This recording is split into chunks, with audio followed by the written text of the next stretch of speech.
Au détour des ruelles de la cité médiévale, cet étrange touriste a du mal à se faire discret. Ils sont plusieurs à visiter Sarlat ces jours-ci.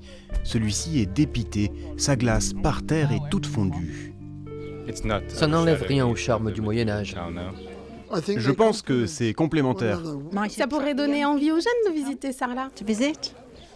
Ella et Pitre, deux artistes originaires de Saint-Étienne, ont trouvé à Sarlat un terrain de jeu à leur goût.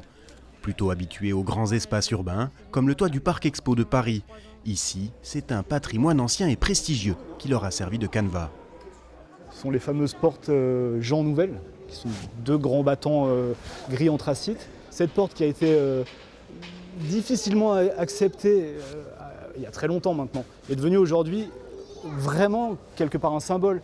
Et quand Ella et Pitre s'emparent de cette porte-là, certains disent « mais qu'est-ce que c'est que ce sacrilège ?» Donc finalement, c'est vrai que c'est un peu l'histoire qui se répète.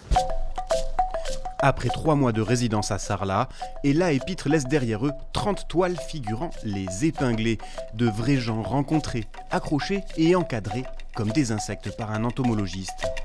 Effectivement, il y a bien des gens d'ici, oui. Lorsque Ella rencontre un certain nombre de personnages, elle les insère dans les tableaux. Donc il y a un rapport à la fois à l'universel, mais aussi au particulier qu'on retrouve aussi dans le petit portrait qu'il y a au-dessus. Avec son képi et son gilet jaune, unique, comme tous ces épinglés avec leurs vêtements colorés. Mais au fond, est-ce bien cela qui les différencie vraiment ?